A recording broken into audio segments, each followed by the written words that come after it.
magandang gabi po sa bawat isa or a blessed evening po sa bawat isa. Hindi ko na po papatagalin para po sa ating short devotion or short message this evening. Buksan po natin yung mga Bible po natin. Kung meron po tayong mga Bible sa ating po mga kanya-kanyang tahanan, buksan po natin ito sa aklat po ng Santiago, chapter 1, verse 12. James chapter 1 verse 12. Basahin ko muna po ito sa English and then babasahin ko rin po siya sa Tagalog. Sabi po niya dito sa English, James chapter 1 verse 12. Blessed is the man who remains steadfast under trials. At sa Tagalog naman po, sabi niya dito, mas maganda po siya sa Tagalog. Mapalad ang taong nananatiling tapat sa kabila ng mga pagsubok. Bago po tayo magpatuloy sa salita po ng Panginoon sa gabing ito, samahan niyo muna po ako sa panalangin. Tayo po'y manalangin. Ama namin na dakila, mga Panginoon sa lahat, Lord, patuloy ka po ng pinupuri, pinapasalamatan patuloy sa buong araw na pinagkaloob mo sa amin. Lord, salamat especially sa time na meron po kami sa gabing ito na usahan na pagbulay-bulayan po namin ng iyong banal salita sa oras na ito. Lord, nawa kayo patuloy na manguna, kayo patuloy na makita at patuloy niyo pong buksan yung aming mga puso't isipan, maging paalalay po ito sa aming pang-araw-araw na pamumuhay. Wala po kaming hiling, kundi puri pasalamat sa matamis sa pangalan ni Jesus. Amen. Ayan po, dyan po natin makita yung passage po natin sa aklat po ng James chapter 1 verse 12 or Santiago chapter 1 verse 12. Yung title naman po ng ating short devotion this evening, siyempre wag na po natin masyadong pakaisip na ano yun, makikita din po natin yan sa ating passage. Yung title po natin, manatiling tapat sa kabila ng pagsubok. Manatiling tapat sa kabila ng pagsubok. Alam niyo po mga kapatid sa Panginoon, marami pong iba't ibang trials at iba't ibang pagsubok na meron po tayo sa ating buhay. Marahil na nararanasan natin sa ating buhay. Everyday nararanasan siguro natin yung mga iba't ibang trials at iba't ibang pagsubok sa buhay natin. May mga nahihirapan sobra sa buhay. Isa din po yan sa trials sa buhay po natin. May nawawalan ng tiwala sa sarili. Yan, isa din po sa mga trials na naranasan din po natin yan. May nawawalan ng pag-asa sa Panginoon. Diba? Kahit sabihin natin na Kristiyano na tayo, kahit sabihin na natin nakakilala tayo sa Panginoon, pero dumarating pa rin tayo sa point na ganyan. Nawawalan na tayo ng pag-asa pagdating po sa Panginoon. Nawawalan na tayo pag-asa sa mga prayer na patuloy natin nalapit sa Panginoon. Kasi hindi pa sinasagot ng Panginoon. Hindi po ba? Hindi pa sinasagot ng Panginoon. Kaya nawawalan tayo ng pag-asa. Diba? Pero sabi ng Panginoon, patuloy lang tayo manalangin.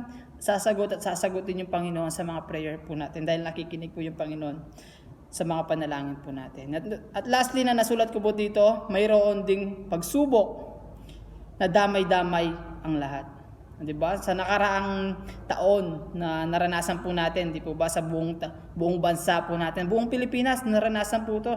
Yung trials na to, na damay-damay po lahat, ay yung COVID-19. Diba? Naranasan po natin yan, yung trials na yan, na kung saan naranasan natin na ma-lockdown, na talagang hindi tayo makalabas sa bahay natin. Diba? Matinding trials na po yun, na naranasan natin sa buhay. Di po ba, sa COVID-19, buong mundo po yan. Buong mundo or buong bansa, buong Pilipinas, naranasan po yung matinding trials na yan.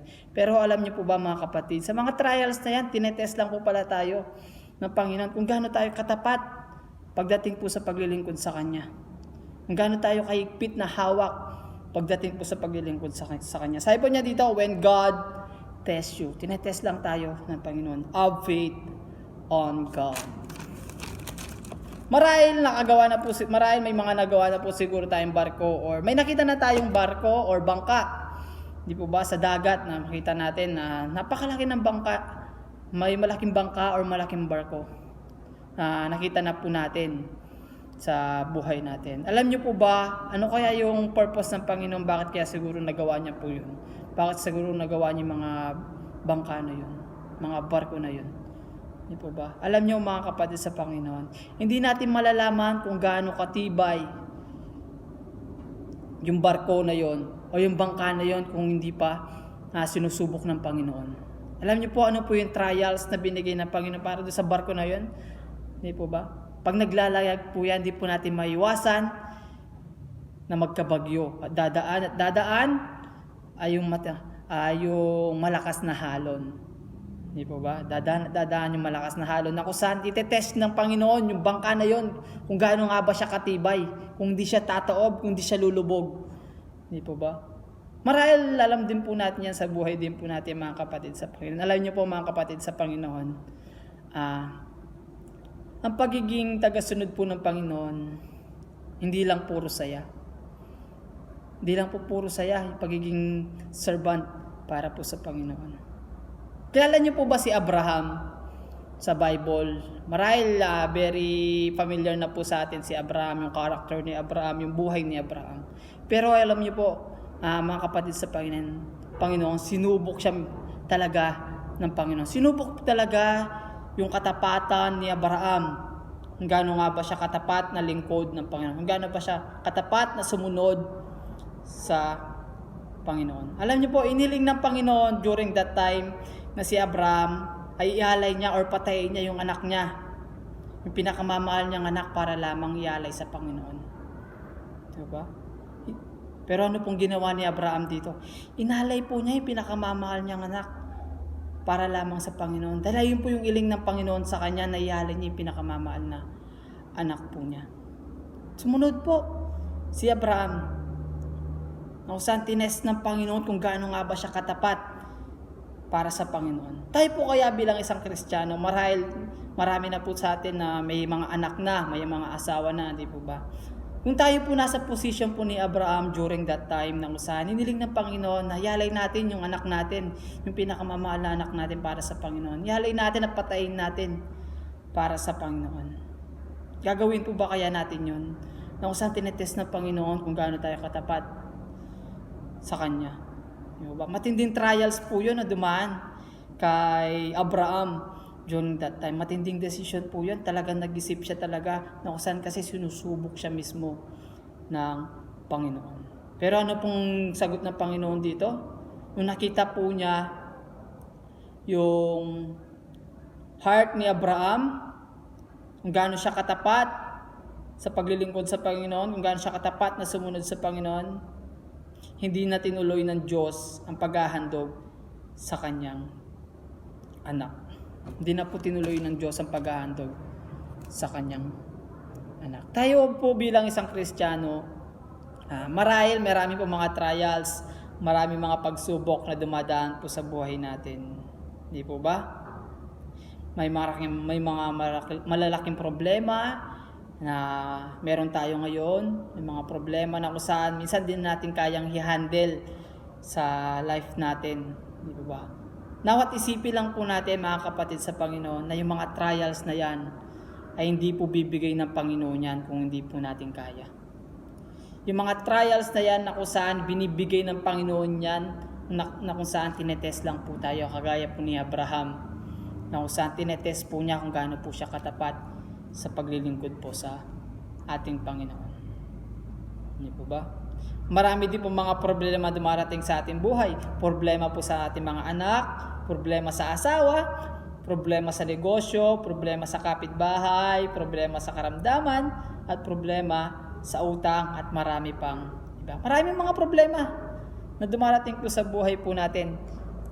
Pero alam nyo po, yung isang gusto lamang po ng Panginoon sa atin as a Christian para po sa mga problema na yan ay maging strong lang po tayo. Be strong lang po tayo sa mga problema na yan. Maging strong lang tayo sa paglilingkod sa Panginoon. Pakita natin kung gaano tayo katapat na lingkod ng Panginoon. Pakita natin kung gaano tayo katapat na lingkod ng Panginoon. Alam niyo po ba mga kapatid,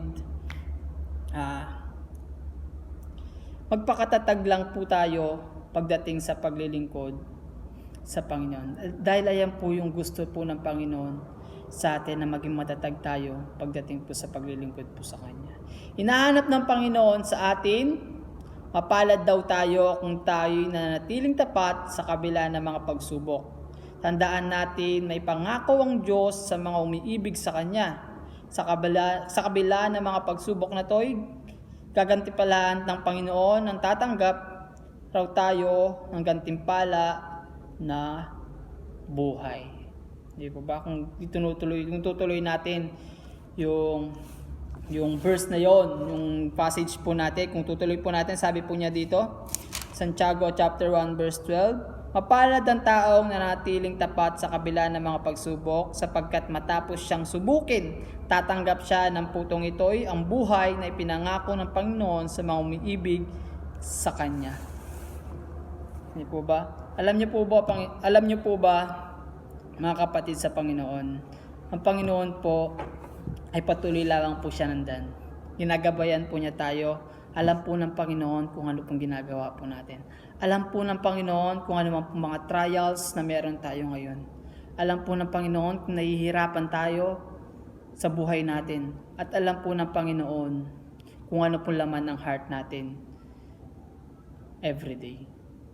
Sa lessons or sa message po na gusto po ituro ng Panginoon sa atin sa gabing ito, sa kabila po ng mga pagsubok na meron po tayo, dapat nanatiling tapat lang po tayo sa ating Panginoon. Huwag lang po natin isipin na yung mga pagsubok po na yan ay di po natin kayang solusyonan. May isang solusyon po dyan sa mga pagsubok po na yan ay yung ating Panginoon. Tayo po mag-close sa panalangin. Our Jesus God and loving Heavenly Father in heaven, O Lord, patuloy ka po naming pinapasalamatan patuloy sa tayo na binigay sa amin. Salamat din po, O Lord, sa mensahe o short devotion na napakinggan po namin sa gabing ito.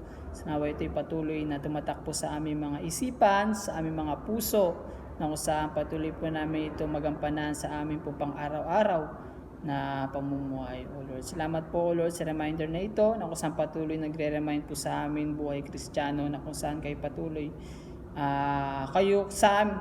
kami lalapit lamang sa inyo pag meron po kami mga big trials in life, pag meron po kami mga big problem in life, O Lord. Alam po namin yung mga problema na meron po kami ngayon ay na kung saan tinetest nyo lamang po kami kung gaano po kami katapat sa inyo, kung gaano po kami kahigpit na kapit sa inyo, O Lord. We pray sa mga trials na ito, O Lord, kay patuloy na maghawak nito, kay patuloy na tumugon nito, na kung saan magampanan po namin ito, O Lord, sa tulong niyo po, O Lord. Wala po kaming may ibangiling sa inyo, kundi kapurihan, kapasalamatan sa matamis sa pangalan ng Panginoong Hesus. Amen.